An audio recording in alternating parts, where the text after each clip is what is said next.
चलो चालू करूया. 2 मिनिटं आहे. 2 मिनिटात कोणाला काही प्रश्न शंका असतील तर विचारू शकतात, नाही तर मी डायरेक्ट चालू करतो. टू द पॉइंट याच्यावरती चालू करतो. त्याच्या व्यतिरिक्त आपल्याला कालमधलं काही शंका असतील, प्रश्न असतील ते विचारू शकतात. शक्य असेल तर राजश्रीताई, मीताताई कॅमेरा चालू करा, जेणेकरून मला तुमच्याशी डायरेक्ट इंटरॅक्ट करता येईल. ठीक आहे, चलो. तर आज आपण योग मी म्हणजे आता काय जरा या कॅमेरा विषयावर. चालू नाही करू शकत आहे. मी जरा कामात आहे आता, म्हणजे मी इथे नो ऐकत वरीज, ऐकत फिरतेय. प्लीज, नो थोडं वरीज. माझे जायची ठीक आहे, गडबड आहे कारण आता. काय हरकत नाही, काय हरकत नाही, नो वरीज. ठीक आहे. तर आपण आज योग म्हणजे काय या विषयावरती चर्चा करणार आहोत.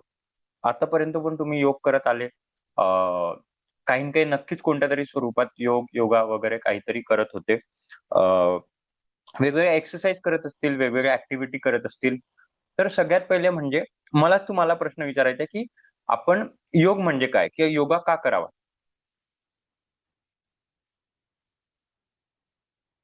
व्हाय शुड वी डू योग किंवा योगा.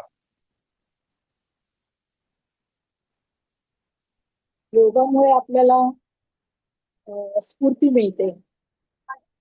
ओके. मन शांत होते योगामुळे. मन शांत होतं. शरीराला ओके, ठीक आहे. ऍक्टिव्हिटी मिळते शरीराला. ओके, ठीक आहे, चालेल. अजून बाकीचे ताई, दीपाताई, मीताताई, निलिमाताई, शरीर राजश्रीताई. आणि मनाचं अलाइनमेंट म्हणू किंवा समत्व, त्याला योग. ओके, ओके, ठीक है. और दीपा स्ट्रेंथ दीदी, मीता मिलती है, दीदी. स्ट्रेन मिलती है, स्टेबिलिटी मिलती है, फ्लेक्सिबिलिटी आती है शरीर में। स्टेबिलिटी मिलती है, फ्लेक्सिबिलिटी मिलती है, ठीक है, ठीक है. तो मैं अभी इसके लिए काउंटर क्वेश्चन ये करता हूँ कि फिर बाकी भी दूसरी तरह की एक्सरसाइज होती है, जुम्बा होता है, अलग अलग प्रकार का सब होता है, वेगवेगळ्या ऍक्टिव्हिटी. मग त्याच्यामध्ये आपल्याला जे सगळ्यांनी सांगितलं की आपल्याला काय म्हणतात, माइंड साठी चांगलं आहे, स्ट्रेंथ मिळते, फ्लेक्सिबिलिटी मिळते, मग त्याच्यामध्ये नाही मिळत का योगाच का.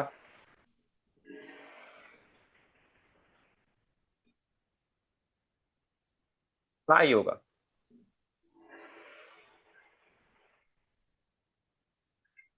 चलो मैं दूसरे साइड से क्वेश्चन पूछता हूँ, योगा मैं का दूसरा साइड असर नहीं, व्हाट ज्यादा इज. देर तक रहता है। योगा क्या दीदी. योगा में जो हम एक्सरसाइज करते हैं उसका असर ज्यादा देर रहता है, उसका रिजल्ट ज्यादा देर तक रहता है। काहे ऐसे, काहे, क्यों. हाँ, इसलिए कि कैसा है कि अगर जितना स्पीड में कोई भी चीज करते हैं और योगा हम उतना ही स्लो करते हैं। अगर हम जुम्बा वगैरह करते हैं तो बहुत स्पीड में रहता है वो, और योगा हम करते हैं तो बहुत शांति से स्टेबल होकर करते हैं।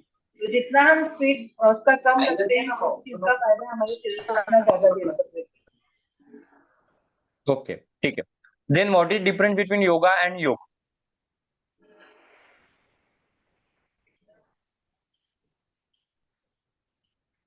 योगा और योग के बीच में क्या डिफरेंस है. आज मैं तुम्हें ही बहुत क्वेश्चन पूछने वाला. आता आज सगळ्यांना मी सगळ्यांना प्रश्न विचारणार आहे. आज माझं प्रेझेंटेशन, कारण आज विचार करायला भाग पडणार आहे. आज सगळ्या गोष्टी तुम्हाला म्हणजे डीप मध्ये विचार करायमध्ये सगळ्या गोष्टी भाग पडणार आहे. आता आपण 40 दिवस जे काही करणार आहोत किंवा मागे तुम्ही करत होते, भविष्यात करणार, काय करायच्या या सगळ्या गोष्टी थोडं आज विचारांवरती जास्ती आपण भर देणार आहे. तर माझा प्रश्न, ज्या ज्या काही नवीन आल्या त्यांच्यासाठी 2 प्रश्न होते. सगळ्यात पहिले, योग का करावा, आणि दुसरा प्रश्न चर्चांमधूनच मला आला की योगा आणि योग मध्ये काय फरक आहे. दादा, योगा म्हणजे आपण जे आसनं करतो ती योगा, आणि योग म्हणजे मन आणि शरीर ज्यावेळी म्हणजे मन आणि शरीर एकत्र होऊन जे क्रिया होते त्याला योग असं म्हणतात, म्हणजे मला माहिती आहे त्याप्रमाणे. ओके, बराबर, म्हणजे बरोबर पटरीवरती गाडी चालली, पण अजून थोडं पुढे पुढे जायचं आपण सध्या. येस. ओके. और अजून what is difference between yoga and योग, किंवा मी योग का करावा किंवा मी योगा का करावा. मन शांत होण्यासाठी, स्मृती निरोधासाठी. आणि योगा आणि योग मध्ये फॉरेनहून आल्यामुळे ए आहे, त्यामुळे तो योगा योगा झालेला आहे. आपला मूळ शब्द खरा योगच आहे. मग अशा काय गोष्टी झाल्या ज्या फॉरेन मध्ये ए वाढला, योगला ए लागला, योगा झाला, मग त्याच्यामध्ये असं काय झालं, काय बदल झाला नेमका. तरी मला पण हेच सांगायचं होतं खरं, की योगा हा शब्द चुकीचा आहे खरं सांगायचं तर. आपण योग जो म्हणतो तोच आहे शब्द. योगा हा पाश्चात्य याच्यात त्यांना ते योगा योगा हे असं म्हटलं जातं, पण त्याला स्पेलिंग तुम्हाला जे प्रमाणे अपेक्षित पण आहे केलं उत्तर ते त्याने. हे नसेल कदाचित, पण योगा हा शब्द चुकीचा आहे असं म्हणजे खरं सांगायचं तर माझंही मत आहे. Very good. म्हणजे नाही, मला योगा हेच आणि योग अपेक्षित आहे. यामध्ये काही तुम्ही खरं बदल आपण करू शकतो असं नाहीये. योग हा हे वेगळंच आहे आणि योगा हे आपण योगला म्हणतोय. आता योगा म्हणजे पाश्चात्य याच्यानुसार आपल्याला आसनं किंवा या अर्थानेच माहिती आहे. पण प्राण चित्त काय म्हणतो आपण त्याला, त्याची निरोध या अर्थाने योग हा शब्द आहे. Very good. मला तेच अपेक्षित आहे. इनफॅक्ट मी पण, तुम्ही जर माझ्या वर्कशॉपच्या पहिले जेव्हा मी पोल टाकायचो, वर्कशॉपचे व्हॉट्सअप ग्रुप पाठवत असेल, तर सगळीकडे मी शब्द वापरायचो, योग शास्त्राने वजन कसं कमी करायचं. योग शास्त्र. तुम्ही माझ्या प्रेझेंटेशन मध्ये पण योग शास्त्र, योगा कुठेही शब्द नव्हे. तर त्याचं एक कारण तर तेच आहे की योगचं जसं पाश्चात्तीकरण झालं, वेस्टर्नायझेशन झालं, तेव्हा एक एक्स्ट्रा आला. पण त्याच्यासोबतच एक गोष्ट जी झाली की योगचं जेव्हा योगा होतं, तेव्हा कुठेतरी शारीरिक हालचालीमध्ये त्याचं रूपांतर होऊन जातं. मग शारीरिक हालचाली, मग ते डान्स पण असू शकतं, झुंबा पण असू शकतं, वेगवेगळ्या असंख्य ऍक्टिव्हिटी त्याच्यामध्येच कुठेतरी मग ते योगा फिट होऊन जातं. पण मेन योग आणि योगा याच्यामध्ये एक फरक आहे की योगा म्हणजे कम्प्लीट. आता जेव्हा तुम्ही बाकीचे पण योगा ऐकता, ते योगा म्हणजे त्यांना फक्त हातपाय हलवणं, इकडून तिकडे पाय उलटे करणे, डोकं उलटं करणं, ते म्हणजे त्यांना योगा वाटते. पण मुळात योग तसा नव्हे. तर एक तर डिफरन्स कसा आहे, जसं जसं सत्तीकरण झालं तसं ते फक्त हातपाय हालचालींपुरतीच लिमिटेड झालं. पण योग तसं नव्हे. ते काय असणार आहे ते आपण पहिली गोष्ट तर बघणार आहे. ठीक आहे. पण त्यालाच पुढे जायचं पहिले मी एक अजून ऍडव्हान्स प्रश्न विचारेल की आपली सुखाची व्याख्या काय, किंवा आपण आपल्या सुख म्हणजे काय, what is mean bye happiness, किंवा आनंद म्हणजे काय. मनाची स्थिती आहे आनंद म्हणजे.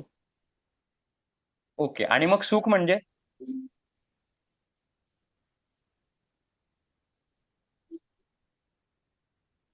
आज बहुत सुख आपण सोचना है. बाहेरून घेतो. सुख सुख बाहेरून बाहेरून मिळतं आपल्याला. दादा, आपल्याकडे जे आहे त्याच्यात समाधानी असणं म्हणजे सुखच. ओके. सुख ठीक आहे. म्हणजे आनंद ही एक नक्की काय त्याची असतं? कोणती त्याची स्थिती प्रशांत आहे, तावलेची आठवण आली.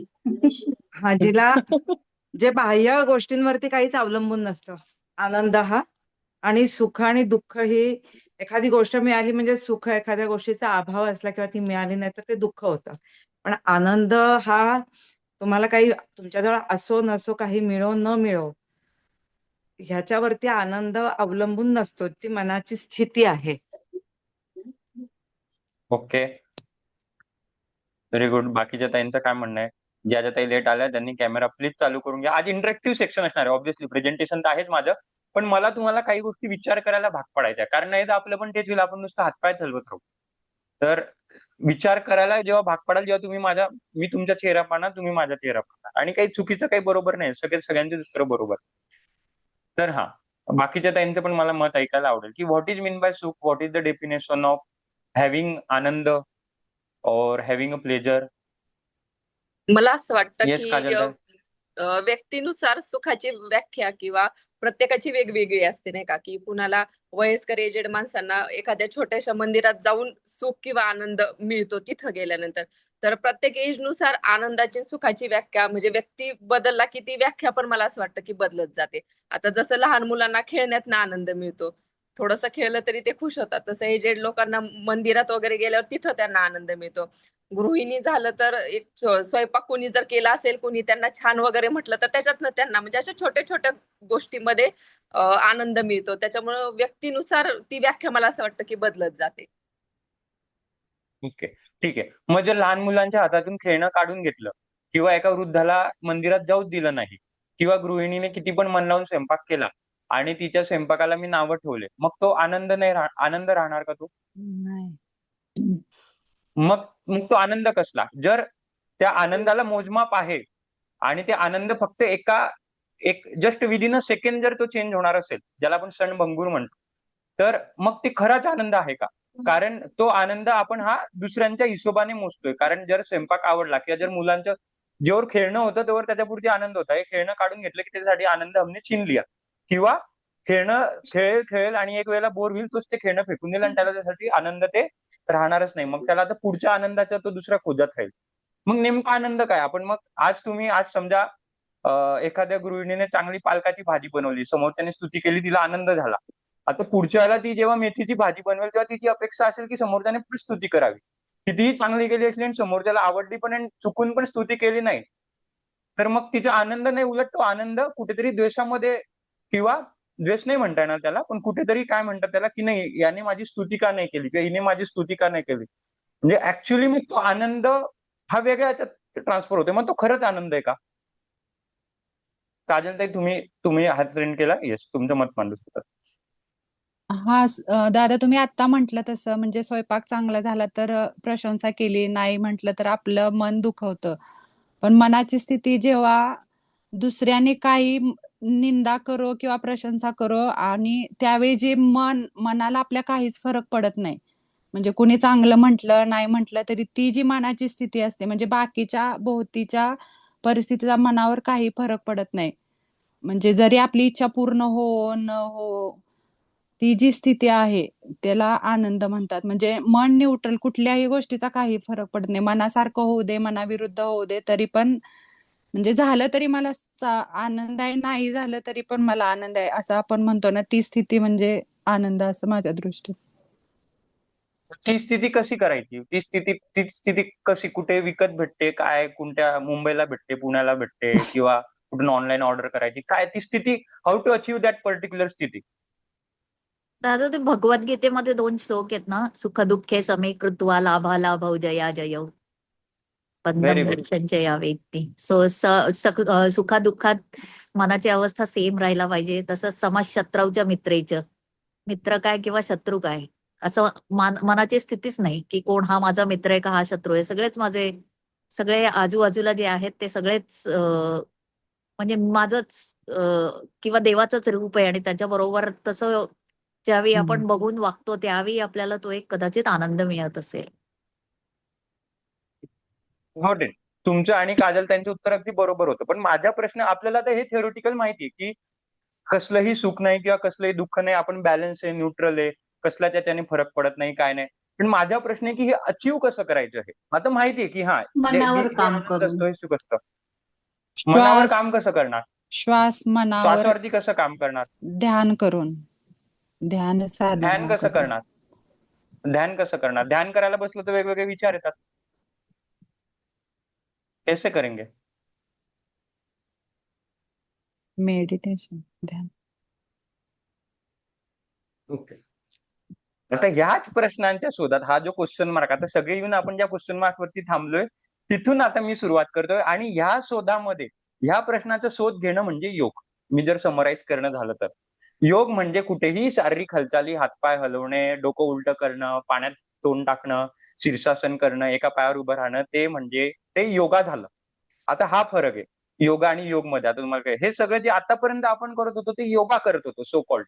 पण आता जिथे आपण सगळे येऊन थांबलेलो आहे, प्रश्नचिन्ह आता सगळ्यांच्या उपस्थित, की आता कोणाकडेही उत्तर नाहीये की जे तुम्ही सांगितलं, जे प्रीती त्यांनी श्लोक सांगितले, जे काजल त्यांनी सांगितलं, की मला कसलाही फरक पडत नाही, काहीही हो, इरिस्पेक्टिव्ह ऑफ बाजूची व्यक्ती, irrespective of surrounding, irrespective of आपल्या जे काही भावना असतात त्याच्याने काही फरक पडत नाही. ते म्हणजे ते कसं प्राप्त करायचं? तर ते प्राप्त करायचा रस्ता म्हणजे योग. योग म्हणजे वजन कमी करायचा रस्ता का? नाही. योग म्हणजे डायबिटीस न्यूट्रल करायचा रस्ता का? नाही. योग म्हणजे थायरॉइड कमी करायचा रस्ता का? नाही. जर आपण त्याच्यासाठी योग करणार असेल तर कुठेतरी आपण चुकीच्या जागेवर आलोय. पहिले म्हणजे योग का करावा हे माहिती असणं खूप महत्वाचं. इनफॅक्ट हे लेक्चर मी नेहमी पहिले घेतो. पण ह्यावेळी 40 दिवसात आपल्याकडे थोडं प्रिसाईज होतं म्हणून मी वॉकिंग पहिले चालू करून घेतलं, म्हणजे तुम्ही चालून जाल. पण हे इतकं महत्वाचं आहे की आतापर्यंत बाहेर हे कोणाला माहितीच नाहीये की मी योग का करते.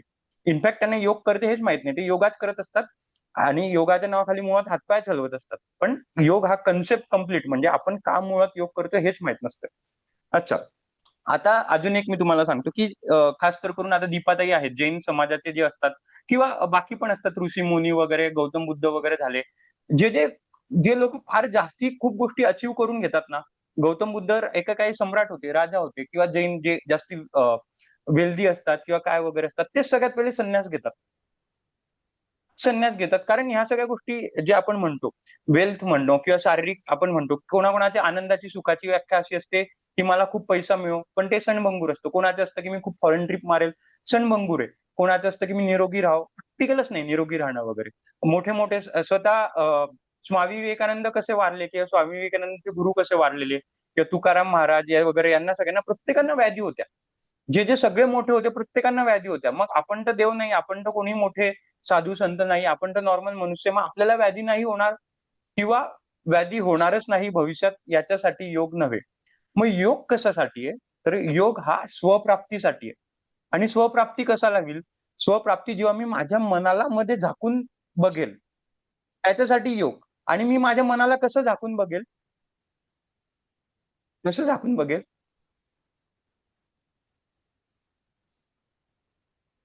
कैसे? शांत रहकर। शांत रहकर, बट शांत रहने के बाद तो और दिमाग में बहुत ख्याल आ जाते हैं। जितना शांत बैठेंगे उतना हमारे दिमाग में कंटिन्यूस चक्र थॉट्स ऑफ मतलब लाइन ऑफ थॉट्स चलते रहता है. बराबर आहे सबको? एव्हरीवन ऍग्रीड? जेवढा आपण शांत बसू, उलट त्याच्यासाठी ऍक्च्युली मनुष्य शांत बसायला घाबरायला लागलेला आहे किंवा एकांतात राहायला घाबरायला लागलाय. कारण जेवढा आपण एकांत असतो, म्हणून म्हणतो ना की मनुष्य सोशलाइज प्राणी आहे, जोड कुटुंब हवं, मित्रमैत्रिणी हवा, कारण शांत बसू नये. नाहीतर आपलं ऍक्च्युली शांत आयडियली बसायला पाहिजे, पण शांत बसलं तर काय होतं, विचारांचे चक्र चालू होतात. मग आपण स्वतःमध्ये तर झाकूच शकणार नाही. उलट शांत बसलं तर आपल्या डोक्यात विचार चालू होईल, अरे यार तिने मला परवा कसं काय असं बोलला, असं बोलायला नव्हतं पाहिजे, ती अशी कसं काय बोलू शकते, किंवा वेगळंच काही. मी तर यार मी माझ्या पतींना एवढा रोज चांगला डब्बा करून देते, आजपर्यंत त्यांनी कधी कौतुक केलं नाही. उलट आणि याला तर मी दररोज माझ्या मुलांना डब्बा देते, दररोज उष्ट घेऊन येतात. विचारांचे चक्र शांत बसलं म्हणजे या सगळ्या गोष्टी चालू झाल्या. मग एक मिनिट, कोणाचा तरी माईक चालू आहे. हा, तर माझा प्रश्न असा होता की मग मी माझी मी प्राप्ती कशी करू?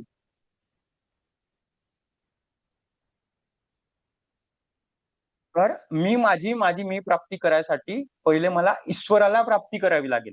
आता ईश्वराला प्राप्ती करणं म्हणजे तपस्या करून शंकर भगवानला खाली बोलवणं किंवा कृष्णाला खाली बोलवणं किंवा अल्लाला खाली बोलवणं किंवा येशू ख्रिस्तांना खाली बोलवणं किंवा आपण त्यांच्याकडे जाणं का? नव्हे. आपण आता मोठे-मोठे जे साधू संत आहेत त्यांनी सगळं सोडून का कुठेतरी तपस्येला बसले, का कुठेतरी ध्यानाला बसले, गौतम बुद्ध का कुठे गेले किंवा जे जैन मुळची त्यांची जी तपश्चर्या करतात, जे सगळं सोडून अनवाणी चपलांनी फिरतात, अनवाणी सॉरी पायांनी फिरतात, सगळं करून हे करतात. का ते करतात? कारण ते कुठेतरी भगवंताच्या शोधात असतात. भगवंताच्या शोधात का असतात? कारण खूप मोठे दैविक शक्ती मागायला का?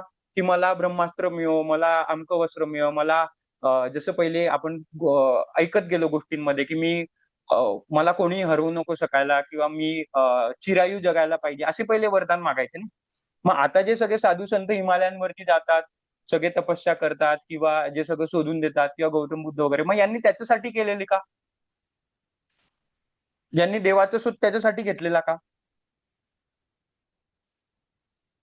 गौतम बुद्धांना काय प्रश्न पडलेले? गौतम बुद्धांनी का सगळं सोडून दिलं?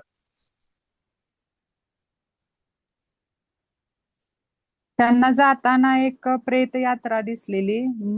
दुःख निवारण्यासाठी. दुःख हे कारण आहे ना. ठीक आहे. मनुष्य ओके. संत तुकाराम खूप मोठे सावकार होते. म्हणजे मोठे म्हणजे काय, त्यांचे वडील सावकार होते, त्यांनी ते पुढे कॅरी ऑन केलेलं. मग त्यांनी ते का सोडून दिलं? का त्यांनी विठ्ठलाच्या शोधात गेले ते?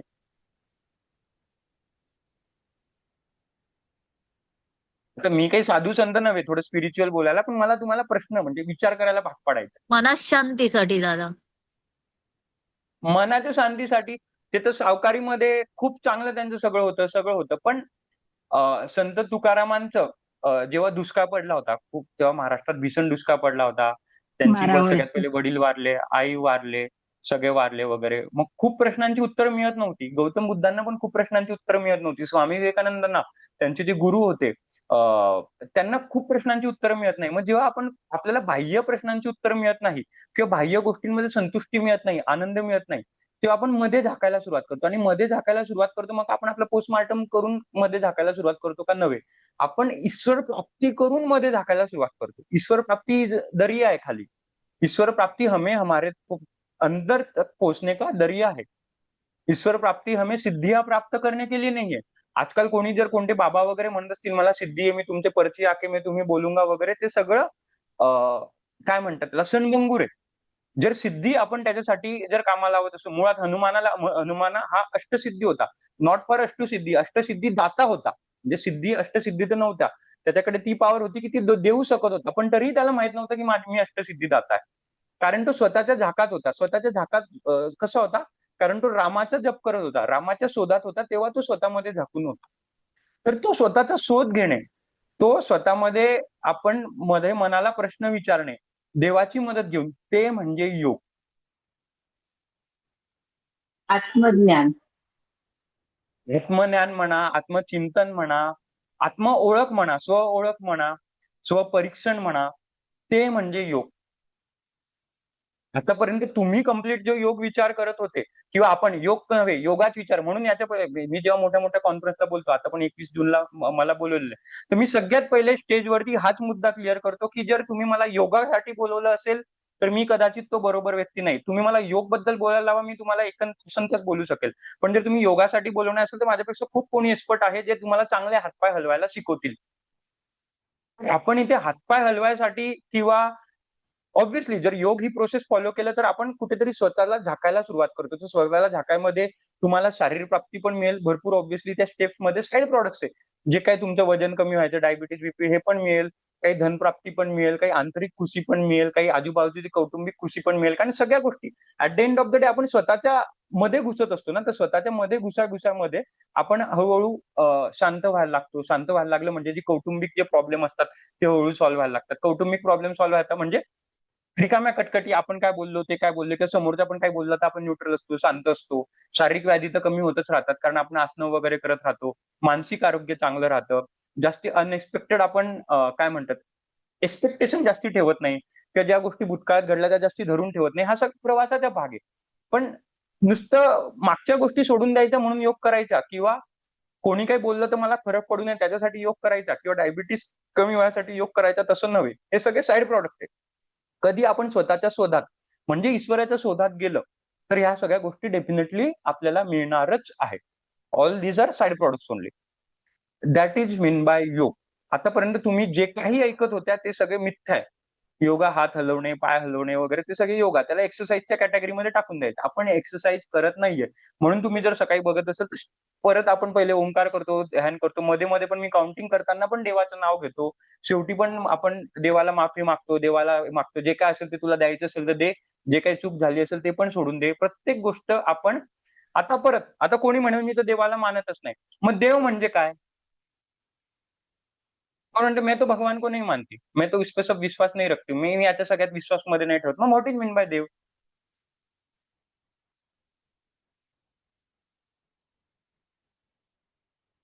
पण इतके दिवस पूजत गेलो, मग देव काय होता? देवाला कोणी पाहिलं नाहीये, मग काय काय विषय काय हा? एक अज्ञात शक्ती. Supernatural power. ही सुपर नॅचरल पॉवर किंवा ही अज्ञात शक्ती कुठून आली?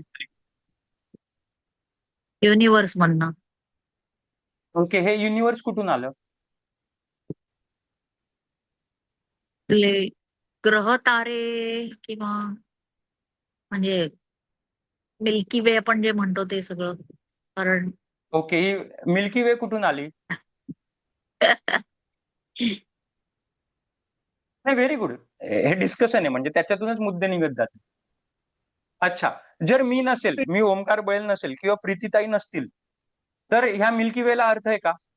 प्रीतीताईंनुसार. बाकीच्यांना असेल मिल्की वे काय असेल ते असेल, बाकीच्यांना काय असेल. पण जर ओमकार बळेलच नाही, आज उद्या ओमकार बळेलच नाही, तर त्याच्यासाठी मिल्की वेला काही अर्थ आहे का? किंवा त्याच्यासाठी ग्रह ताऱ्यांना काही अर्थ आहे का? जर ओमकार बळेलच नाही तर त्याच्यासाठी शंकर देव किंवा कृष्ण किंवा गणपती किंवा अल्लाह किंवा येशू किंवा जे काय असेल एक्स वाय झेड, त्याच्यासाठी ते काय अर्थ आहे का? मग देव म्हणजे काय? मग मिल्की वे म्हणजे काय? जर मी असल्याने नसल्याने या गोष्टींमध्ये फरक पडतोय तर मग देव महत्वाचे की ओंकार बळेल महत्वाचा? म्हणजे तुम्हाला कळतंय मला काय बोलायचंय? कदाचित सगळ्यांपर्यंत सेम भावना पोहोचत नसेल, जे खरंच डिस्कशन मध्ये आहे त्यांच्यापर्यंत पोहोचायचं. तर गणपती म्हणजेच ओंकार बळेल, गणपती सरस्वती म्हणजेच प्रीतीताई, दुर्गा म्हणजेच निलिमाताई, म्हणजे ह्या सगळ्या बाह्य जे म्हणतात, जे तुम्ही म्हटलं युनिव्हर्सल एनर्जी, ती युनिव्हर्सल एनर्जी आपल्यामधूनच येते ना. जर आपणच पिंडी नाही ते तर युनिव्हर्सल ब्रह्मांडी एनर्जीला म्हटलं. काय अर्थ आहे? काय म्हणताय ताई, प्रभूताई? नाही म्हटलं पिंडी ते ब्रह्मांडी असं म्हटलंय ना. एक्झॅक्टली, आपल्यातच एक्झॅक्टली, हे आहे असं ते. एक्झॅक्टली. हं. बरोबर, बरोबर.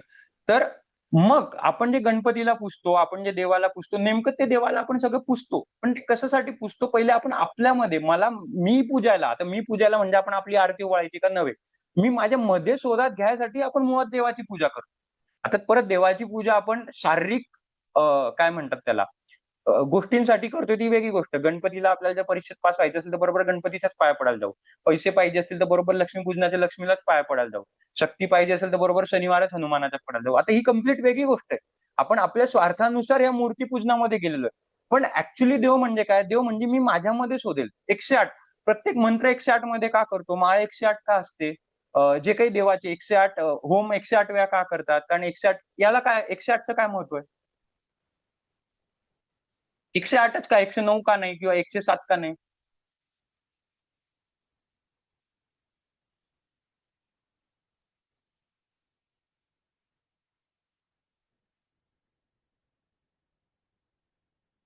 Frequency definitely frequency needed to reach god. God म्हणजे काय? मी. 108 मधला एक म्हणजे काय? हम सब एक है. Irrespective of energy, irrespective of प्राणी, इरिस्पेक्टिव्ह ऑफ झाड, इरिस्पेक्टिव्ह ऑफ काही पण, गटर असो, नदी असो, काही असो, सगळे आपण एकच आहोत. 108 मधला एक म्हणजे एक. 108 मधला शून्य, 10 मधला शून्य, शून्य म्हणजे आपण काहीही नाही, आपलं अस्तित्वच नाहीये. आपण असो की नसो कोणाला काहीही फरक पडत नाही. आणि 108 मधला शेवटचा 8, 8 ज्याला जो सायन्स मधला असेल त्याला माहिती असेल, 8 म्हणजे इन्फिनिटी. 8चं जे चिन्ह आहे ते म्हणजे इन्फिनिटी. आपण असो की नसो आपण सगळे एक आहे. एक जरी नसलो तरी आपल्या नसल्याला काही फरक पडत नाही. आणि आपण इतकं आहे की आपणच इन्फिनिटी, आपणच युनिव्हर्स आहे. तर म्हणून आपण देवाला का पुजतो? की मला माझं स्वतःचा शोध घ्यायचा. म्हणून आपण देवाला पुजतो. पण आपण परत तेच मटेरियलिस्टिक गोष्टींसाठी देवाला पूजायला लागलो. आणि या सगळ्या प्रोसेस त्याच्यासाठी योग करायला पाहिजे. पतंजली ऋषींनी जेव्हा योग लिहिला होता, आज सकाळी मला कोणीतरी प्रश्न विचारला होता, हठयोग म्हणजे काय वगैरे काय वगैरे. कोणतेही योग घ्या, हठयोग घ्या, अष्टांग योग घ्या, अमक योग घ्या, ढमक योग घ्या. तर हठयोग त्यातल्या त्यात थोडं जास्ती शारीरिक गोष्टींमध्ये जाते, परत एक्सरसाइज मध्ये थोडं जास्ती जाते. पण अल्टिमेटली प्रत्येक योगच्या एकच अल्टिमेटम आहे, ते म्हणजे ईश्वर प्राप्ती. ईश्वर प्राप्ती म्हणजे स्वप्राप्ती. जर मी कंटिन्युअस ही बॉटल निर्जीव आहे, पण मी या बॉटलचं कंटिन्युअस चिंतन करत गेलो तर हीच माझ्यासाठी ईश्वर आणि हीच माझ्यासाठी मी. कारण देवाला पण मी पाहिलं नाही. मला काय माहित कधी ह्या बॉटल मधूनच कोणता देव येऊन गेला. दगडामधून पण देव आलेले, आपण दगडांना पण पुजतो का? कारण त्याच्याबद्दल श्रद्धा, त्यालाच कंटिन्युअस चिंतत जातो. सजीव निर्जीव तसं काही नसतं. तर आपण मी शोधायसाठी आपण बाह्य गोष्टींची मदत घेतो. मग त्या बाह्य गोष्टींची मदत घेऊन काय योग योग कसा करावा, त्याच्यासाठी योग म्हणजे काय? ठीक आहे. खूप थ्योरी झाली. आता मी माझ्या प्रेझेंटेशनकडे येतो. पण मला कुठेतरी विचार करणं भाग पाडत होतं, कारण हे खूप कन्सेप्च्युअल गोष्ट आहे की आपल्याला हे माहितीच नसतं की मी योग का करते. ठीक आहे. चलो प्रेझेंटेशनकडे जाऊया. तर आता ह्या योगाचे आपण रस्ते बघणार आहे. परत आता बोलता बोलता जरी माझ्या तोंडातून योग आलं तरी सगळीकडे मी योगच म्हणतोय बाय डिफॉल्ट. योगा म्हणजे फक्त शारीरिक हालचाली. जिथेही माझं म्हणणं असेल ते सगळं कम्प्लीट योग वरतीच. आता योग म्हणजे काय? तर योग म्हणजे जसं मी तुम्हाला सांगितलं, आसन, प्राणायाम, शुद्धिक्रिया हे सगळे मार्ग आहे, रस्ते. मुंबई पासून दिल्लीपर्यंत पोहोचायचं तर कोणी फ्लाईटने जाईल, कोणी ट्रेनने जाईल, कोणी बसने जाईल, कोणी पायवारी करून जाईल. हे सगळे मार्ग आहे. तर हे मार्ग म्हणजे याच्या हे पण योग म्हणजे सगळ्यात पहिलं म्हणजे आपली लाईफस्टाईल, आपली दिनचर्या. योगशास्त्र जसं मी वर्कशॉपमध्ये पण वारंवार म्हणायचो योगशास्त्र. मग आता हे योगशास्त्र म्हणजे ही भांगड काय नेमकं? तर कसे जगायचे, कसे बोलायचे, कसे विचार असले पाहिजेत, ते म्हणजे योग. आता योगामध्ये हे शिकवलं जातं का कसं बोलायचं, कसं विचार कसं करायचं, कसं बसायचं वगैरे. त्याच्यामध्ये तर फक्त हातपाय हलवायला लावतात. तर योग म्हणजे म्हणजे आपण कंटिन्युअसली आणि कॉन्शियसली आपण आपल्या विचारांवरती कंट्रोल करतोय, आपल्या बोलायवरती, आपल्या आचारांवरती, आपल्या आहारावरती. ते म्हणजे योग. आणि याच्यावरती का कंट्रोल करतोय? कारण ईश्वर प्राप्ती. ईश्वर प्राप्ती म्हणजे शंकर भगवान कृष्णाला भेटणं म्हणते का? नाही. माझ्या स्वतःला प्राप्तीसाठी. ठीक आहे. तर आता हे कसं करायचं? हे तेच त्यासाठी मी आनंदी राहायचं का? तो प्रश्न विचारला. तर ह्या सगळ्या रस्त्याला अष्टांग योग. पतंजलींनी याचा ऑलरेडी सगळा रस्ता लिहून ठेवलेला आहे की तुम्हाला ईश्वर प्राप्ती कशी मिळेल, त्याच्यासाठी अष्टांग योग झाले, हठ योग झाले, ह्या सगळ्यांची सुरुवात झाली. तर महर्षी पतंजलींनी मी जे सांगितलं योग सूत्रांमध्ये ह्या अष्टांग योग क्लिअर लिहून ठेवलेले आहे की तुम्हाला ईश्वर प्राप्ती कशी होईल, तुम्हाला तुमची स्वप्राप्ती कशी होईल. तर अष्टांग योग जसं नावामध्ये आहे, अष्ट म्हणजे 8, अंग म्हणजे पायऱ्या म्हणू शकतात किंवा वेज म्हणू शकतात. 8 ways of to reach towards the gods. देवाकडे पोहोचण्यापर्यंत 8 वेगवेगळ्या पायऱ्या आहेत. आपण जशी जशी एक एक पायरी पोहोचू तसं तसं आपण देवांकडे लवकर पोहोचत जाणार. तर सगळ्यात शेवटची जी पायरी आहे ती म्हणजे आंतरिक शांतता. आंतरिक शांतता जसं खूप सगळ्यांनी माझ्या मते कल्पितांनी टाकलं होतं इनर पीस. इनर पीस केव्हा मिळेल, जेव्हा आपल्याला ईश्वर प्राप्ती होईल. सगळे लोक काय सगळं सोडून देतात, धन सोडून देतात, नवरा बायकोला सोडून देतात, आई वडिलांना सोडून पळून जातात ध्यानासाठी, तपश्चर्यासाठी. का? कारण ते आंतरिक शांततेच्या शोधात असतात. आंतरिक शांततेच्या शोधात असतात म्हणजे ते ईश्वर प्राप्तीच्या शोधात असतात. आणि ही आंतरिक शांतता कशी मिळावी त्याच्यासाठी आपण योग करत आहोत. आता ही आंतरिक शांतता कशी मिळायसाठी पतंजली ऋषींनी एक टप्पे दिले, ते एक एक टप्पे आता आपण नीट समजून घेणार आहोत. तर पहिला टप्पा म्हणजे यम. पतंजली ऋषी असं म्हणतात की जेव्हा आपण बाह्य जगासोबत नीट आचरण केलं नाही तर कितीही तुम्ही स्वतःवरती काम करा, जोवर आपल्या बाह्य गोष्टींवरती आपण आचरण असो किंवा त्यांच्यासोबत काय ते कसं करायचं काय करायचं ते आहे पुढे, पण जोवर बाह्य जगासोबत आपले आचरण नीट होत नाही तोवर तुमची ईश्वर प्राप्ती किंवा स्वप्राप्ती किंवा इनर पीस किंवा आंतरिक शांतता हे तुम्हाला अचीवच होऊ शकत नाही. मग ती मला काय बोलली आणि तो मला कधी स्तुती करेल आणि तिने मला कधी स्तुती केली नाही, आपण याच्यामध्ये चटकून राहू. त्याच्यासाठी सगळ्यात पहिले बाह्य जगासोबत आपले आचरण नीट असलं पाहिजे. नंतर मग एकदा ते सगळे नीट झाले की मग नियमामध्ये आता तुम्ही स्वतःवरती नियम घाला. आता पहिले बाह्य गोष्टींवरती नियम घातले, मग नंतर स्वतःवरती नियम घाला. स्वतःवरती नियम घालायला लागले मग कुठे आसन तुम्ही करायला लागता. आता आपण आतापर्यंत काय करत होतो, डायरेक्ट आसनं, ते पण योगावाले आसनं, डायरेक्ट हातपाय सर्वांगासन वगैरे हे सगळं करत होतो आणि म्हणायचो की मला कसल्याच गोष्टींचा फायदा मिळत नाही. कारण आपलं बाह्य कितीही आसनं केले, कितीही 20 मिनिटं 1 तास सर्वांगासन केलं, सर्वांगासन सोडलं आणि फटकन कोणीतरी येऊन बोललो, परत रागावलो, मग त्या सर्वांगासन करायला काय अर्थ होता? कारण सगळ्यात पहिले आपण आपल्या बाह्य गोष्टींचंच आचरण त्याच्यावरती आपण आपला ताबा नाही मिळवला. मी चला अर्धा तासाच्या ऐवजी 1 तास सर्वांगासन केलं उद्या, पण लगेच मला अचानक खूप काहीतरी खायची इच्छा झाली. मग त्या सर्वांगासनाला काय अर्थ राहिला? कारण मी माझ्या नियम माझ्या स्वतःवरतीच नियम नाही टाकले. पण त्याच्यामुळे त्या आसनाला काहीही फरक नाही. तर आसन ही तिसरी पायरी आहे, जे आपण जे सगळ्या आंतरिक सुखासाठी करत आहोत. आसनानंतर येतं जेव्हा आपण आपल्या शरीराला शिस्त लावतो. आता हा ठीक आहे. पतंजली ऋषी आसनं म्हणजे गंमत म्हणजे जेव्हा महर्षी पतंजलींनी लिहिलं होतं, तेव्हा आसनांची कुठलीही नावच नव्हती लिहिलेली. नावं सगळी आपण पाडलेली. त्यांच्यासाठी आसन म्हणजे काय होतं? आपण काय बघितलं अष्टांग योग. शेवटची पायरी काय? शेवटची पायरी कोणती आहे? समाधी. समाधी. समाधी म्हणजे शेवटची पायरी कोणती? आपल्या भाषेत, नॉर्मल भाषेत. जी मी आता सांगत होतो केव्हाचा. ईश्वर प्राप्ती. ईश्वर प्राप्ती. ईश्वर प्राप्तीसाठी किंवा स्वतःच्या सुखासाठी कुठेतरी ध्यानाला बसावं लागेल, तपस्याला बसावं लागेल, कुठेतरी तप करावं लागेल, कुठेतरी काय म्हणतात कष्ट घ्यावे लागतील. तर ते तप करायसाठी कोणीतरी हिमालयावरती जातं, कोणीतरी वटाच्याच्या खाली ध्यान करतं, तपस्या करतं. त्यासाठी तुम्हाला जास्ती वेळ बसता आलं पाहिजे ना. कितीही मी ठरवलं तप करायचं, कितीही ध्यान करायचं ठरवलं आणि माझ्या पाठीचे मसलच नीट नाहीये. मी लगेच 5 मिनिटात माझी ऑटोमॅटिक कुब्बड निघून जाते. कसलं करणार, कसलं ध्यान करणार, कसली धारणा करणार, कसली ईश्वर प्राप्ती करणार? त्यासाठी पतंजली ऋषी म्हणतात की तुम्ही सगळ्यात पहिले यम घाला, नियम घाला, मग आसनं करा. आसनं करा परत डायबिटीस कमी करायसाठी, बीपी कमी करायसाठी नव्हे. तुम्ही जास्तीत जास्त ईश्वर प्राप्ती करू शकणार, जास्तीत जास्त ध्यान करू शकणार, धारणा करू शकणार, समाधी करू शकणार म्हणून तुम्ही आसनं घाला. आसनं डायजेशन वाढवायसाठी नका घालू. आसनं आपण जास्तीत जास्त वेळ ध्यानामध्ये, म्हणून आज मी कोणाला तरी ताईंना सांगत होतो. कोणीतरी मला विचारलं वज्रासन की पद्मासन किती घालायचे? मग बसायचं तितकं बसा. मी 50 मिनिटं घालतो. माझं ऑब्जेक्टिव्ह 2 तास घालायचं. पण हे वाढत राहायला पाहिजे. कारण आपलं अल्टिमेटम काय की तपस्या करणं, तप करणं, ईश्वर प्राप्ती करणं, माझी स्वतःची प्राप्ती करणं. त्याच्यासाठी आपल्याला बसता यायला कामं पाहिजे. त्याच्यासाठी आपण आसन करत आहोत. म्हणून पतंजली ऋषी त्याला कोणत्याही आसनांच्या नावाखाली देत नाही. ते त्याला म्हणतात की आपल्या शरीराला शिस्त लावणे म्हणजे आसन. जेव्हा आपण श्वासाचा अभ्यास करतो तेव्हा आपण आपल्या श्वासाला शिस्त लावतोय. जेव्हा आपण बसतो, अमक्या ढमक्या आसनामध्ये बसतो तेव्हा आपल्या शरीराच्या अवयवांना शिस्त लावतोय. ते म्हणजे आसन. आणि जेव्हा तुम्ही आसन करून कॅपेबल होतात, तेव्हा तुम्ही कुठे प्राणायामाकडे जातात.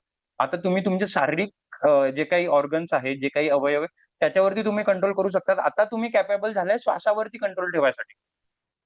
डायरेक्ट आपण श्वासावरती कंट्रोल ठेवू नाही शकत, म्हणून आतापर्यंत आपले सगळे प्राणायाम चुकत होते.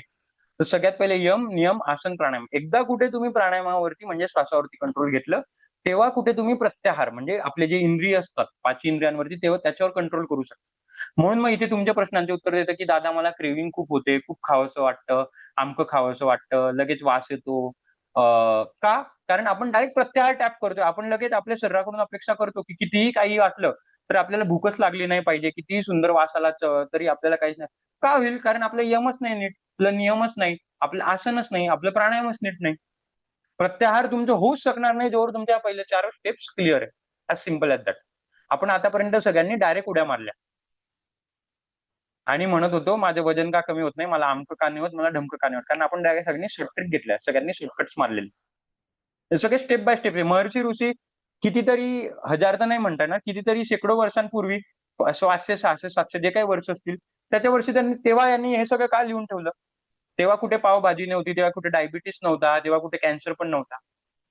कारण त्यांना माहिती होतं, की जोवर तुम्हाला इंद्रियांवरती काम करायचं त्याच्या पहिले तुम्हाला प्राणायामवरती काम करणं महत्वाचंच आहे. प्राणायामवरती काम करायच्या पहिले तुम्ही आसनांवरती काम करणं महत्वाचंच आहे. आसन तुम्ही जेव्हा करू शकतात पहिले तुम्ही नियम घाला. नियम घालायच्या पहिले तुम्ही यम घाला. स्टेप बाय स्टेप डायरेक्ट तुम्ही बायपास करूच शकत नाही.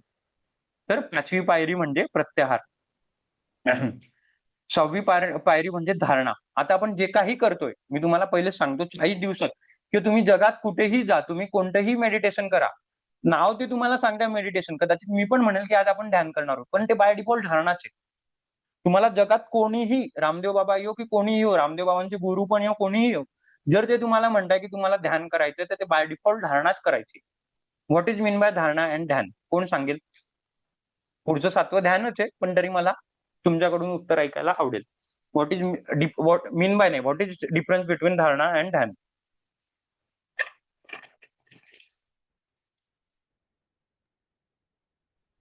धारणा म्हणजे एखाद्या विषयावरती एकाग्रता आणि ध्यान म्हणजे त्या विषयाचं सातत्य, प्रत्यय एकतानता. हे थोडं जवळ आ, थोडं, थोडा पास में है. छू के वापिस आ गए.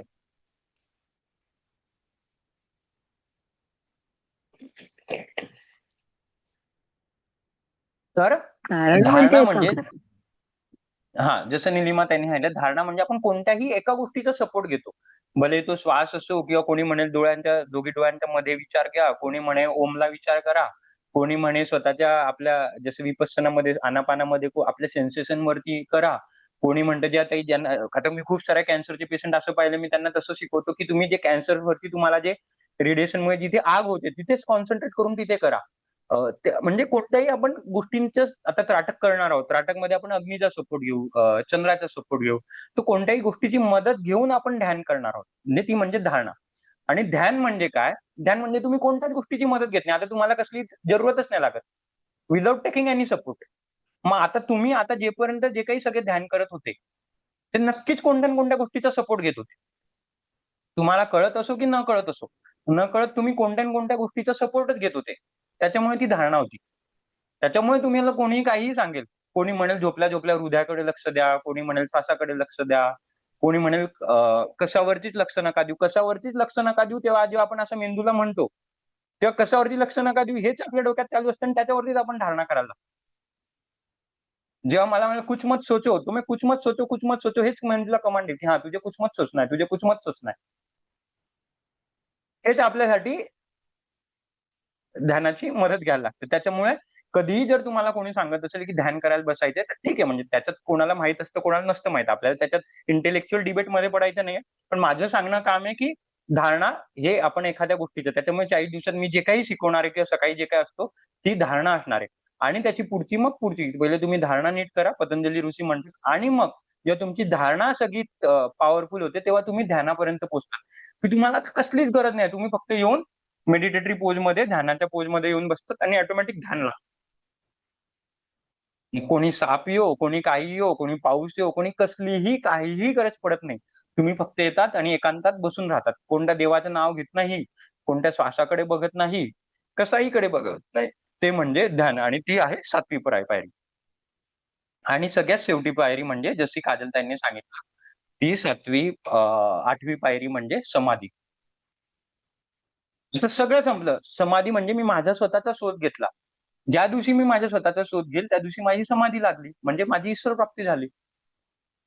आता तुम्हाला कळेल की जे जे सगळे होते, जे जे सगळे ऋषीमुनी होते, जे सगळे संत होते, ज्यांनी समाधी घेतल्या, त्यांनी उगाचच समाधी नाही घेतली. त्यांनी ईश्वर प्राप्तीसाठी करायसाठी शोधामध्ये त्यांना समाधी शेवटची स्टेप घेऊन समाधी घेऊन आता माझा प्रवास संपलाय ते सांगून जायचे. गजानन महाराज जसे सांगून जायचे की आता मी ह्या दिवशी समाधी घेणार आहे, तुम्ही मला भेटायला येऊ शकतात. माझा इथपर्यंतच प्रवास आहे, कारण मला ईश्वर प्राप्ती झाली, मला माझी स्वतःची प्राप्ती झाली. संपला माझा प्रवास. ते म्हणजे योग. जेव्हा 8व्या स्टेप पर्यंत पोहोचतो तो म्हणजे योग. As simple as that. आता आपण थोडी एक एक पायरी फोडून बघूया. ठीक आहे, चलो. तर यम म्हणजे काय? यम म्हणजे सगळ्यात पहिले जसं मी सांगितलं, बाह्य जगासोबत आचरण. बाह्य जगासोबत आचरण म्हणजे अहिंसा. आता अहिंसा म्हणजे आपण काही युद्धावर जात नाहीये की अहिंसा करायला, किंवा कोणी काय आजकाल मारामाऱ्या करत नाही. पण अहिंसा म्हणजे कठोर न वागणं आपल्या घरच्यांसोबत, आजूबाजूच्यांसोबत, आपले मुलं बाळ असो. खूप वेळेला आपण आपल्या मुलं बाळांवर, जे ज्या तरुण आई आहे त्यांच्यासाठी म्हणतो की खूप वेळेला होतं नवऱ्यासोबत भांडण, सासू सासऱ्यांना, आणि त्याचा राग आपण मुलांवरती काढतो, किंवा व्हायस वर्सा आपल्या जवळ्यांकडे, किंवा कठोर वागतो, बोलताना विचार करत नाही. ती म्हणजे हिंसा. सत्य नेहमी आपण, आता सत्य म्हणजे परत खोटं बोलणं नव्हे, ऑब्व्हियसली ते तर आहेच, पण कळत ना कळत कोणाला आपल्यामुळे त्रास न होऊ दे, आपल्या पारदर्शी हो. We should be very transparent. जे आहे ते भले चुकीचे आहे, पण जे आहे ते ट्रान्सपरंट आहे. दॅट इज सत्य. अस्तेय, अस्तेय म्हणजे परत चोरी करायची नाही, पण दुसऱ्यांचे विचार चोरी करायचे नाही. म्हणजे जर दुसऱ्यांचे विचार चोरी करणे म्हणजे काय, की आपण नेहमी काय करतो की एखाद्या गोष्टीकडे, समजा बीएमडब्ल्यू असेल एखाद्या व्यक्तीकडे, तर माझ्याकडे पण ती बीएमडब्ल्यू आहे पाहिजे. आता माझी कपॅबिलिटी नाही म्हणून माझ्याकडे बीएमडब्ल्यू नव्हती. जर माझ्याकडे कपॅबिलिटी असती तर ऑब्व्हियसली मी बीएमडब्ल्यू घेतली असते. म्हणजे आपण विचारांनी तर ती चोरीच करतोय ना. माझी ऐपत नव्हती, पण विचारांनी मला पाहिजे पाहिजे, ऑब्व्हियसली काय म्हणतात मॅनिफेस्टेशन वगैरे, ते सगळं ती गोष्ट वेगळी आहे. पण आपण हे विचारांनी चोरी करतो, हेवे दावे, त्याला प्रॉपर मराठीमध्ये हेवे दावे करणे, चोरी करणे, हे ॲज सिम्पल एज दॅट. आणि हे सगळे आपण बाह्य गोष्टींसोबत करतो. कोणी बोललं तर लगेच राग येतो, कोणाला मोठ्या आवाजात बोलतो, अस्तेय चोरी करतो, खोटं बोलतो, याच्याने आपल्याला त्रास होतो. मग आसनं करायमध्ये फायदाच नाही जर आपल्याला ह्या गोष्टींवरती. तर पतंजली ऋषी म्हणतात की तुम्ही सगळ्यात पहिले ह्या गोष्टींवरती, यम मध्ये अहिंसा, सत्य, अस्तेय, ब्रह्मचर्य. आता ब्रह्मचर्य म्हणजे सगळ्यांनी काय मुलं बाळ करायचे, तसं पतंजली ऋषी नाही म्हणत की मुलं बाळ करू नका. पण आपल्याकडे जी काही आपली एनर्जी, कोणीतरी आपली कॉस्मिक एनर्जी हा शब्द वापरला होता, युनिव्हर्सल एनर्जी, तीच मी जेव्हा म्हटलं होतं ती आपल्यामध्ये असते. त्याला सांभाळून वापरायचं, अनावश्यक कुठेही खर्च करायचा नाही, रिकामं बोलायचं नाही, रिकामं बघायचं नाही. अच्छा, आपली सगळ्यात जास्त एनर्जी कुठे वापरते, थोडं आउट ऑफ टॉपिक जातो, कुठे वापरली जाते? बोलण्यामध्ये. बोल बरोबर. ओके, थोडे क्लोज आहे, थोडे क्लोज आहे.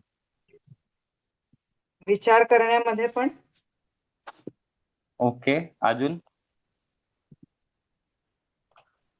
मी वर्कशॉपमध्ये याचं उत्तर दिलेलं, थोडं आठवलं तर याच्या प्रश्नाचं उत्तर मिळेल. म्हणून वर्कशॉप खूप महत्वाचा आहे. दादा श्वासामध्ये. नाही, श्वासामध्ये तर अजिबात नाही. श्वास हे ऑटोमेटेड सिस्टम असते आपली. मी तुम्हाला सांगितलं होतं, कुत्रं मांजर आजारी पडल्यावर काय करतं? अन्नत्याग. अन्न पचन करण्यामध्ये. Very good. सगळ्यात जास्ती, व्हेरी गुड, सगळ्यात जास्ती एनर्जी आपली जेवण पचवायमध्ये जाते. मग कुत्रं मांजर किंवा कोणतेही प्राणी, आपण बघतो कुत्रं मांजर म्हणून मी कुत्र्याचं उदाहरण देतो, कोणतेही प्राणी किंवा मनुष्य पण प्राणीचे सगळ्यात जास्ती आपली एनर्जी जाते ती म्हणजे अन्नामध्ये. म्हणून कधीही आजारी पडलं की सगळ्यात पहिले, आणि आपण एक्झॅक्टली उलटं करत असतो. आपल्याला ट्रेन असं झालेलं, परत जसं मी काल सांगतो फार्मास्युटिकल लॉबी, आपण ट्रेन असं झालं की अरे तुला गोळी घ्यायची, गोळी तुला जड पडेल, पहिले तू खाऊन घे बाबा. आई आपल्याला रागून रागून पहिले खायला लावेल आजारी पडलं की तुला गोळ्या घ्यायच्या. पण टेक्निकली नियम वेगळा असतो. सगळ्यात पहिले जर काही होतं, इन्फेक्शन होतं, काही होतं, तर सगळ्यात पहिले अन्न त्याग करायचा. का? जेव्हा एखादी जेव्हा काय म्हणतात त्याला, जेव्हा एखादी व्यक्तीचा जीव जात असतो, किंवा जेव्हा आपण तापात, शरीर स्वतः सिग्नल देतो आपल्याला, तापामध्ये आपली जीभ कडू होते, शरीर सांगत असतो की अरे तू खाऊ नको, तुझे जीभ सेन्सेशन सगळे गेले, जीभ कडू झालेली आहे, वॉमिटिंग होते, प्रायव्हसी वाचत नाही, ते जीभ पण ओके असली ठीक आहे, वॉमिटिंग पण होत नाही, पण आपली खायची इच्छा मरून जाते. अनुभवला असेल हा सगळा अनुभव. थोडाफार ताप आला, थोडंफार काही झालं वगैरे, तर ह्या 3-4 सिम्पटम्स मधलं एक सिम्पटम तर हमखाच होतो. का होतं? शरीर ओढून ओढून सांगत असतो की अरे भाई तुम खाना मत खाओ, माझी सगळ्यात जास्त एनर्जी युटिलाइज होते. जर तुम्ही खायमध्ये एनर्जी टाकली तर मी बाकीच्या ठिकाणी जे काही तुमचं इन्फेक्शन झालेलं, जे काही जखम झालेलं, जो काही रोग झाला, तिथे मी काम नाही करू शकली. आणि आपण महाशय त्याच्या उलटे आपल्याला शिकवलेलं आहे की अरे तू गोळ्या खायच्या तू तर अजून खाऊन घे, ऍटलीस्ट खिचडी तर खा, थोडंफार लाईट फळं तर खाऊन घे. आपण इतके महारथी. तर सांगायचा अर्थ की पहिलं आपली एनर्जी पचवायमध्ये जात असते. दुसरी एनर्जी कुठे जात असते? दुसरी एनर्जी राजश्री ताईंनी सांगितलं ती म्हणजे बोलायमध्ये जात असते. तिसरी एनर्जी कुठे जात असते?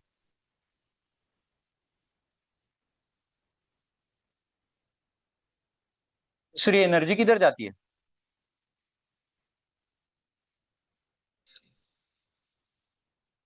लगाओ बोली, लगाओ तुक्के. विचार करण्यात. ओके, अजून?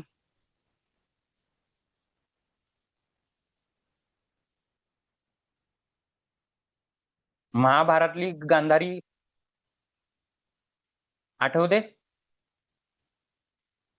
गांधारीने डोळ्यातली एकदाच पट्टी काढलेली, तिच्यामध्ये इतकी एनर्जी होती, तिने ती एनर्जी साठवून ठेवलेली. एकदाच आयुष्यातून एकदाच डोळ्यातून पट्टी काढलेली. जर तिने फक्त काय केलं, तिला काही वेगळी विद्या नव्हती किंवा काय नव्हती, तिने फक्त तिच्यामध्ये जी एनर्जी होती ती फक्त राखून ठेवली, डोळ्याला पट्टी बांधून फक्त राखून ठेवली. एक्स्ट्रा काही परत आगे नाचणं बिसणं किंवा हे जे अर्जुन बिर्जुन जे काही शिकायला जायचे, बाण मारायला जायचे वगैरे, तसं ती काही तिला काही द्रोण नव्हते किंवा तिला तर काही नव्हतं. तिने फक्त काय होतं, जे माझ्याकडे होतं ते साठवून ठेवलं, आंखों में पट्टी बांध दिया. तिसरी एनर्जी आपली बघण्यामध्ये जात असते. अननेसेसरी, मी त्याच्यावरती ऊर्जेचा वापर करतो त्याच्यामध्ये होतो सगळं, पण अननेसेसरी बोलतोय, अननेसेसरी जेवतोय, अननेसेसरी बघतोय, हेच सगळं. म्हणून मी मौन करायला लावतो, म्हणून मी उपवास करायला लावतो. उपवास परत वजन कमी करायसाठी, तो पार्ट कम्प्लीट वेगळा आहे. मी हळूहळू जेव्हा त्याच्यावरती येईल त्याच्यावरती सांगेल. त्याच्यासाठी आपण उपवास मौन करतो, बोलत नाही. त्याच्यासाठी मी डिजिटल डिटॉक्स रिकामं बघत नाही. रिकामं आपण कम्प्लीट स्वच्छ आहारावरती त्याच्यावरती 1 दिवसाचं आपण ते करणार. पण सांगायचा अर्थ की पण इतकी अननेसेसरी एनर्जी वाया घालतो. रिकामं काहीतरी डोळ्यांनी बघत राहतो. जेव्हा गरज नाहीये ना तेव्हा फक्त डोळे बंद करून बसून राहायचे. As simple as that. गरज नाही तेव्हा बोलायचं नाही. गरज नाही तेव्हा जेवायचं नाही. भूक लागली नाही तोवर जेवायचं नाही. आपली अननेसेसरी एनर्जी याच्यात वाया जात आहे. तर पतंजली ऋषी म्हणतात की सगळ्यात पहिले तुम्ही ब्रह्मचर्य करा. ब्रह्मचर्य म्हणजे या 5 ऊर्जेचा तुम्ही रिझर्व्ह करा. जेणेकरून जेव्हा तुम्हाला भविष्यात लागेल तेव्हा तुम्ही त्याचा वापर करू शकता. आणि 5वा म्हणजे अपरिग्रह. अनावश्यक इच्छा, अनावश्यक तुलना, कंपॅरिझन बंद कर दो.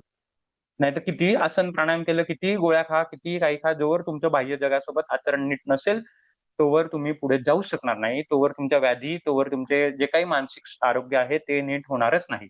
एकदा हे झालं की मग पतंजली ऋषी येतात नियमावरती.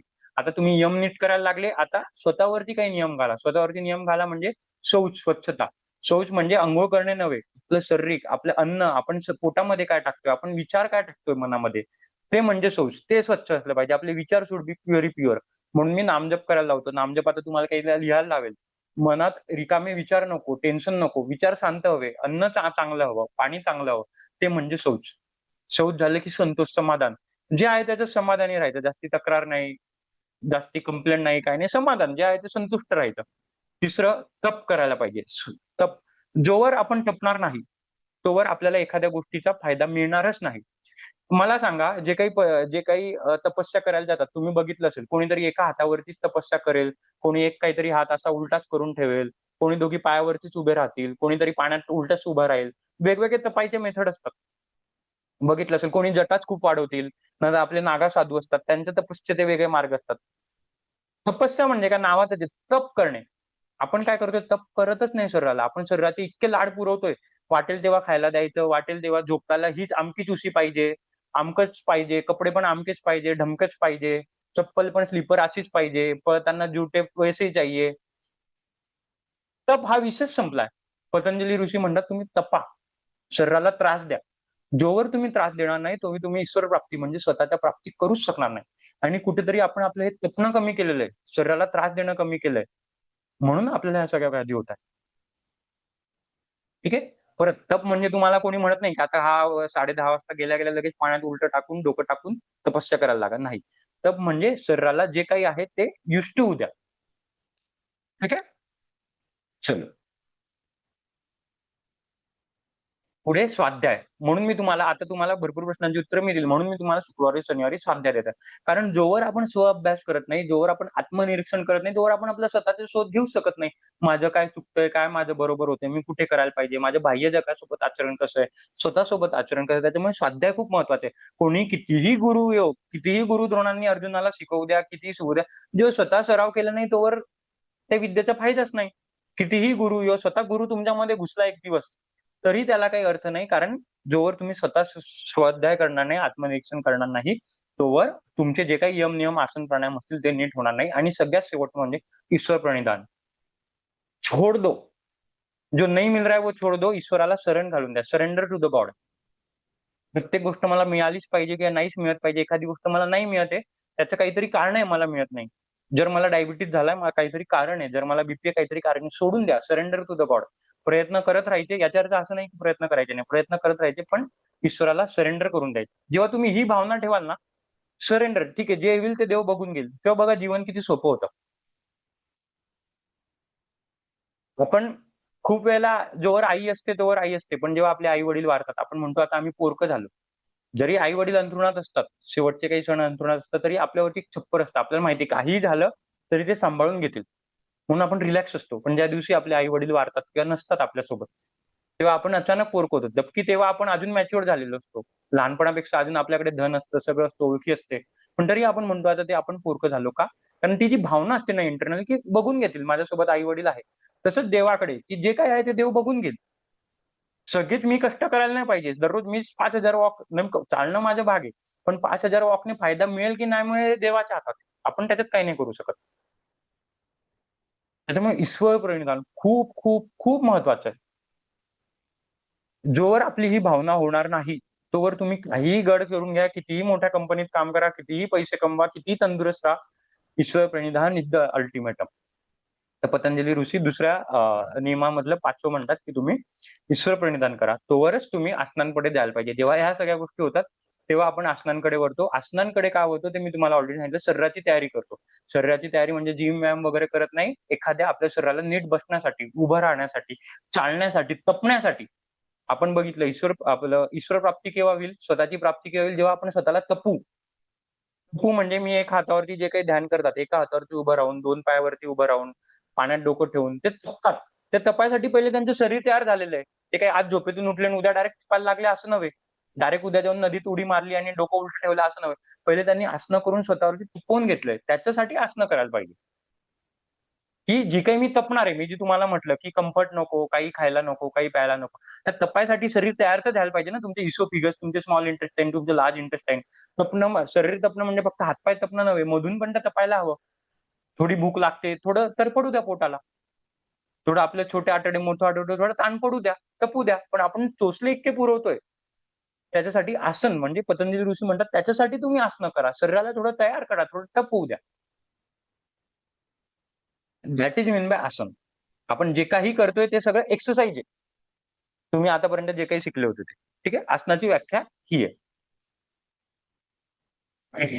मग जसं मी सांगितलं की आसन म्हणजे जसं मी सांगितलं पोटासाठी, आपल्या हार्मोन्ससाठी, कोऑर्डिनेशनसाठी त्याच्यासाठी आसन करायला पाहिजे. शरीर स्थिर आणि जेव्हा आपलं शरीर स्थिर होईल, तेव्हा आपलं मन शांत होईल. आणि मन शांत व्हायसाठी मग कुठेतरी आता आपण प्राणायामाची मदत घेतो. पतंजली ऋषी म्हणतात, आता तुम्ही शरीरावरती काम केलंय, आता हळूहळू तुम्ही श्वासाच्या मदतीने मन शांत करायला चालू करा. कारण जसा-जसा आपला इरेग्युलर श्वास होतो, तसं-तसं आपल्या मनातली चिंता वाढते आणि अस्वस्थता वाढते. म्हणून तुम्ही पहिले श्वासावरती काम करायला पाहिजे. आणि श्वास जो असतो हा शारीरिक आणि मधला बिंदू असतो. तुम्हाला जर स्वतःच्या मनामध्ये जायचं असेल, स्वतःपर्यंत पोहोचायचं असेल, तुम्ही आसनं केले तर डायरेक्ट तिथपर्यंत पोहोचूच शकत नाही. आणि जर तुम्हाला मनावरती काम करायचं असेल, तर तुम्ही विदाऊट आसनांनी करू शकत नाही. तुम्हाला श्वासाची मदत घ्यावीच लागेल. हा दोघांमधला बिंदू असतो. त्याच्यामुळे आपण श्वासावरती काम करणार आहोत. याला बायपास करूच शकत नाही श्वासाला. मग 5वं येतं प्रत्याहार. प्रत्याहार म्हणजे आपले जे 5 इंद्रिय आहे. हा फोटो पाहिला असेल सगळ्यांनी. महाभारतामध्ये आत्ताच एका त्यांनी महाभारताचा उल्लेख केला होता. आता अर्जुनाने म्हणतो सॉरी. कृष्णाने 5 घोडे का नेले होते? एक घोडे में काम 2 घोड्यांमध्ये काम होऊन जातं ना. 5 घोड्या का पाहिला आपण? 5 घोडे वगैरे हे सगळा हा सगळा विषय काय म्हणणं काय होतं? तो विषय काय होता? पंचेंद्रिय. Very good.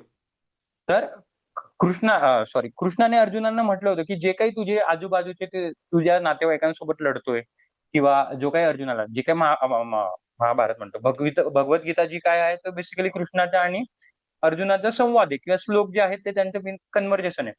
ते बेसिकली महाभारत आपल्याला काय शिकवते की जे तुम्हाला बाकीच्यांसोबत जर लढायचं असेल, बाकीच्यांसोबत किंवा तुम्हाला स्वतः सोबत जेव्हा लढायचं असेल, अर्जुन स्वतःसोबतच लढत होता ना.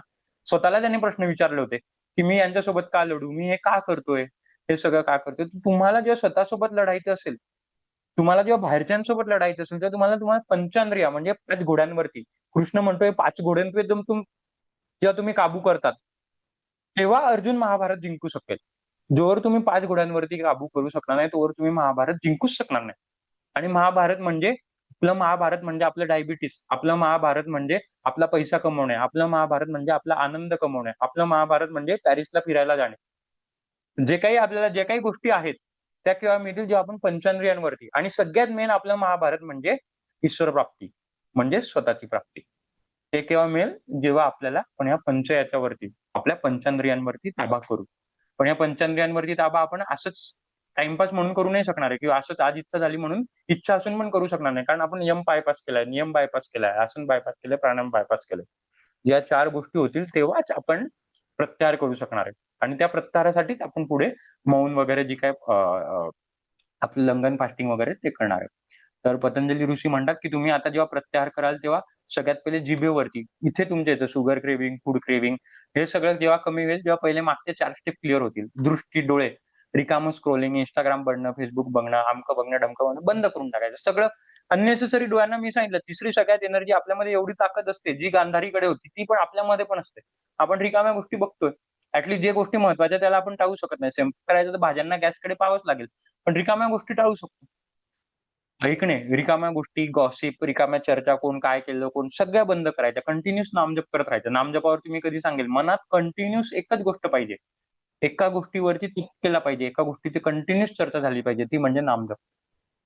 नाकावरती रिकाम्या परत वास नको, आला पण तरी आपलं त्याच्यावरती कंट्रोल पाहिजे. जे काही अरोमा असतात, क्रेविंग्स असतात. आणि आपल्याला कम्फर्ट, त्वचा हीच उशी पाहिजे, हेच कपडे पाहिजे, कॉटनचाच कपडा पाहिजे, अमकच पाहिजे, ढमकं पाहिजे. का? आपल्याला आपल्या त्वचेवरती, आपल्या सेन्सेशनवरती, आपल्या स्पर्शावरती आपलं कंट्रोल पाहिजे. पण परत ते असं सहज कंट्रोल होणार नाही. आपल्या पहिले 4ही याच्यावरती कंट्रोल करून त्याच्यावरती कंट्रोल करणार आहे. 6वं येतं, जसं मी सांगितलं, सॉरी मागे आलो.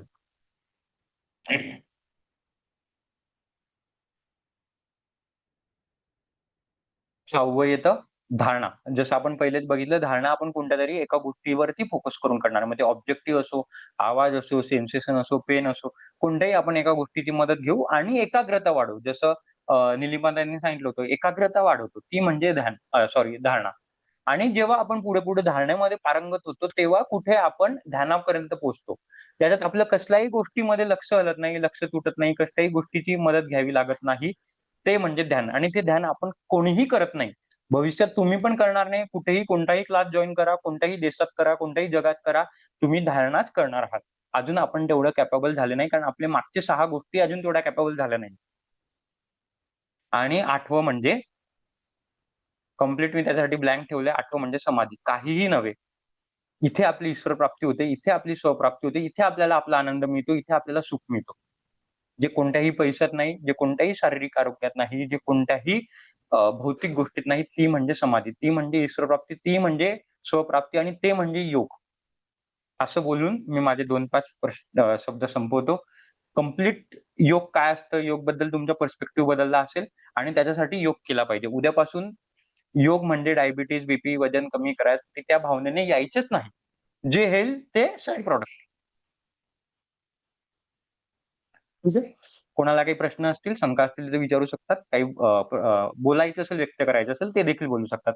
मीराताई, दीपाताई, आई होप तो छान झालं मराठी में सेशन. समझ में आया होगा. कुछ नहीं समझ में आया होगा तो मैं हिंदी में और इंग्लिश में आई विल रिपीट दैट.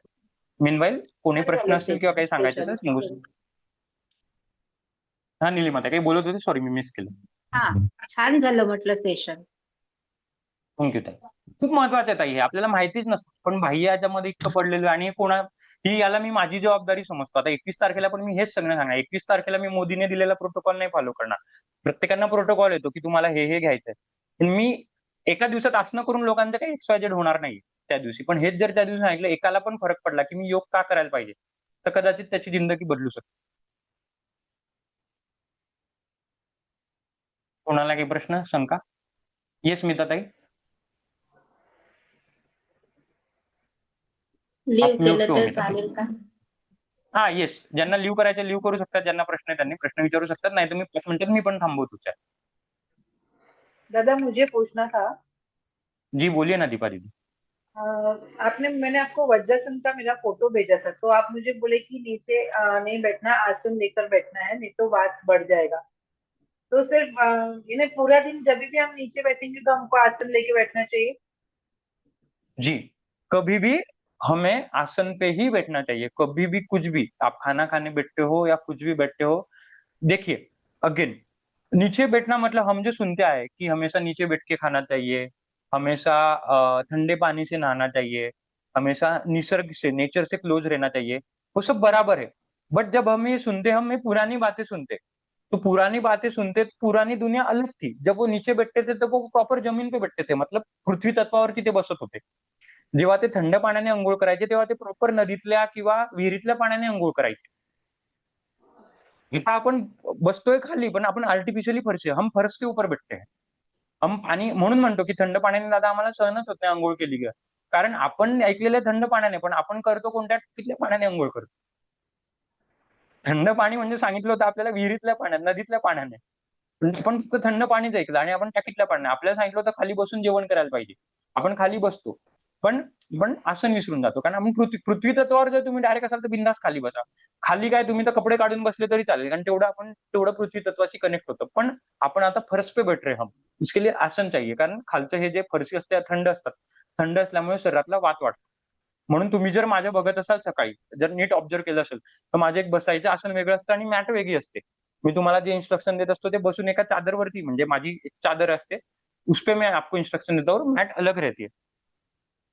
और एक्चुअली आणि अगर हम लोग आसन पर बैठते हैं और अगर गर्मी लगने लगी तो फिर क्या करना चाहिए? मेरा एक्चुअली रोज ही होता है, शायद 1.5-2 घंटा मैं नीचे बैठती हूँ, पर मुझे बिना आसन के ही बैठना पड़ता है, मुझे बहुत गर्मी होती है अगर आसन पर बैठूं तो।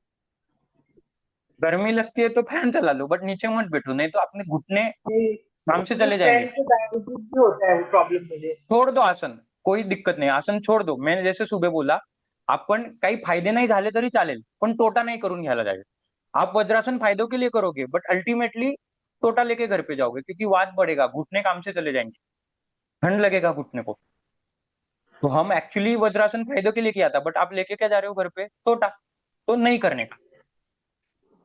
नहीं, पर एक्चुअली योगासन में ही नहीं, नॉर्मली मेरा एक ग्रुप है, हम लोग सिंगिंग वगैरह करते हैं, तो मंत्र जाप करते हैं हम लोग 1-1, 1.5 घंटा।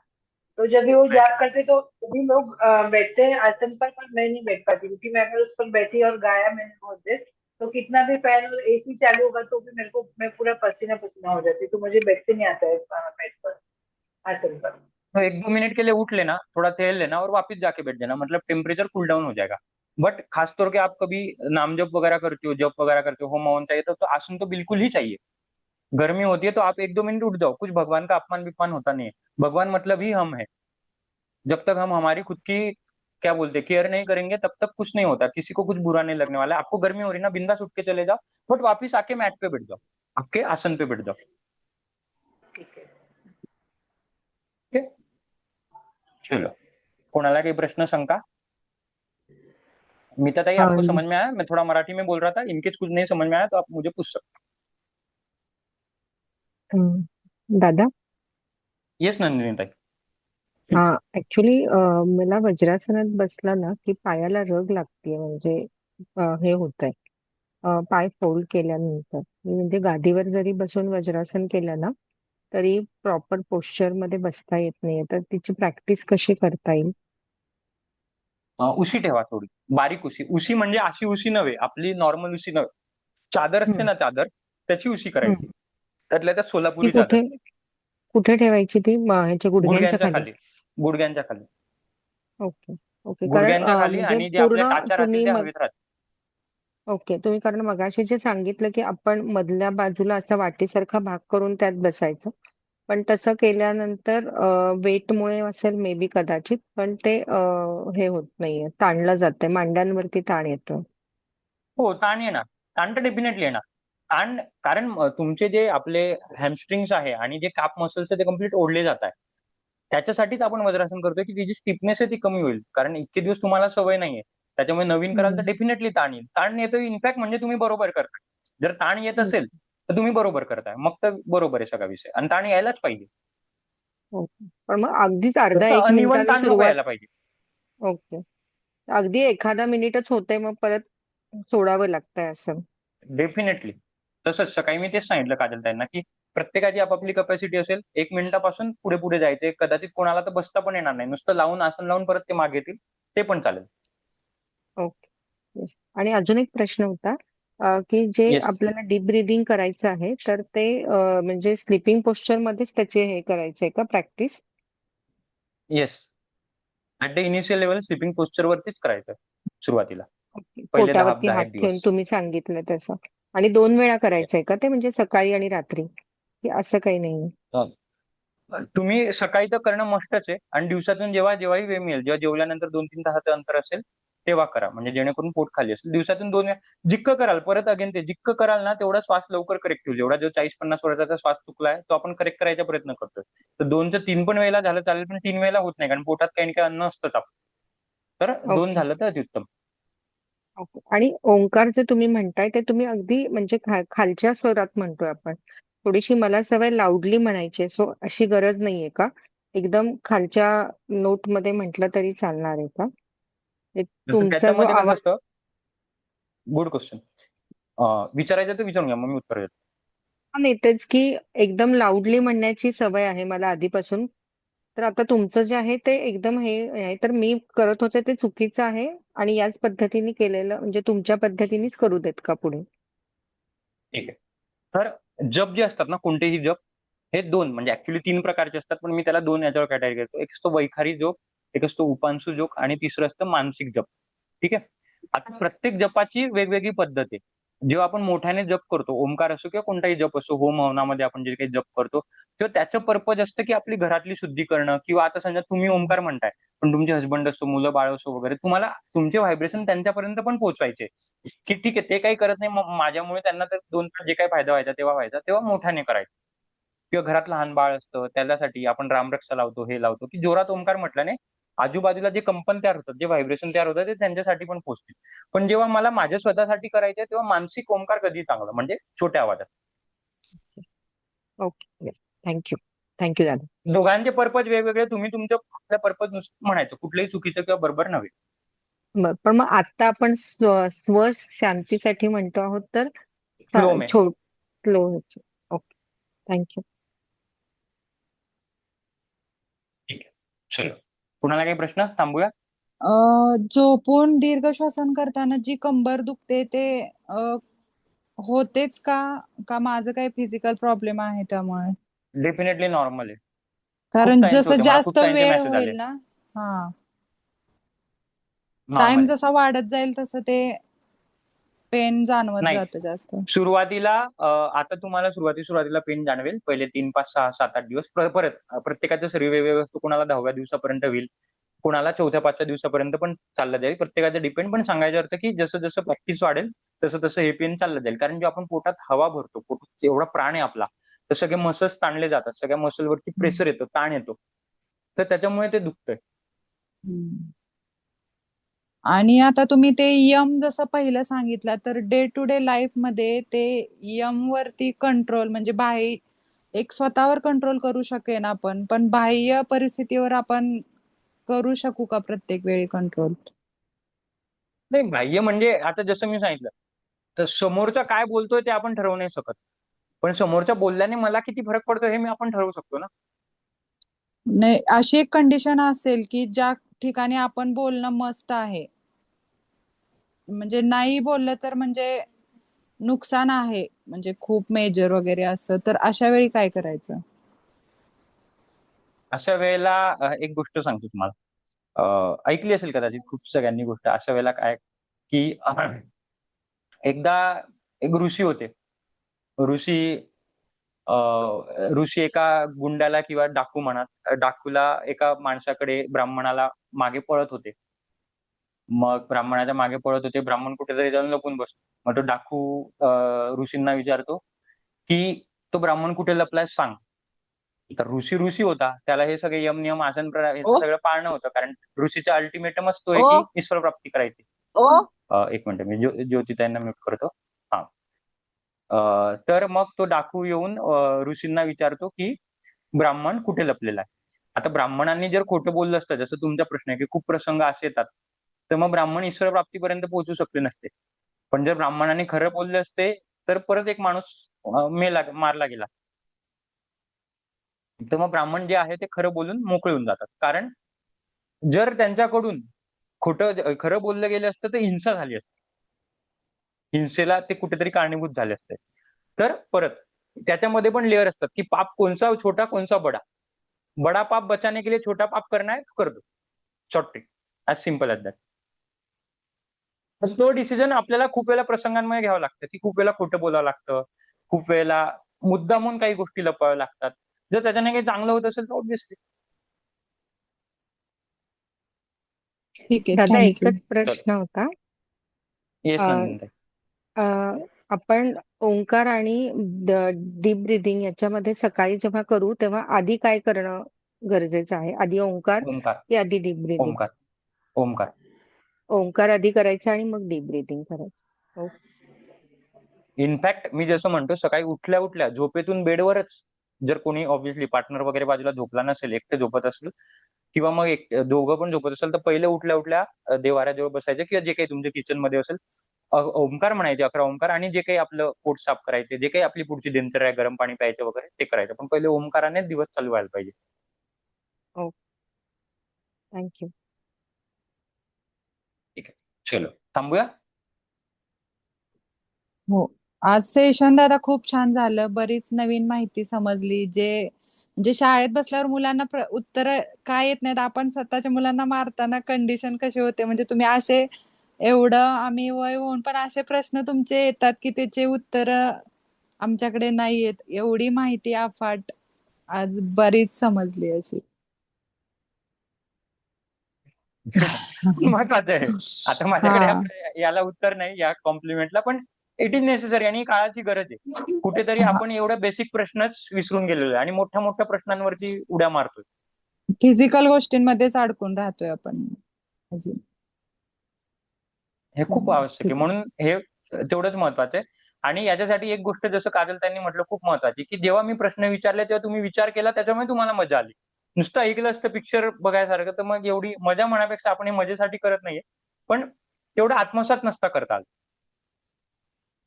बरोबर. ठीक आहे? चलो. ओके. मग उद्या भेटूया 6:30 वाजता वजन कमी करायसाठी. ईश्वर प्राप्ती आनंद ईश्वर प्राप्तीसाठी म्हणजे स्वप्राप्ती माझ्यासाठी महाप्राप्ती. बस स्वप्राप्ती. That should be ultimate. चलो माझे पैसे वसूल झाले आज. चला ठीक आहे. Thank you. ठीक आहे. भेटूया उद्या. ओके. शुभरात्री. थँक्यू दादा. शुभरात्री शुभरात्री. सगळ्यांना. थँक्यू.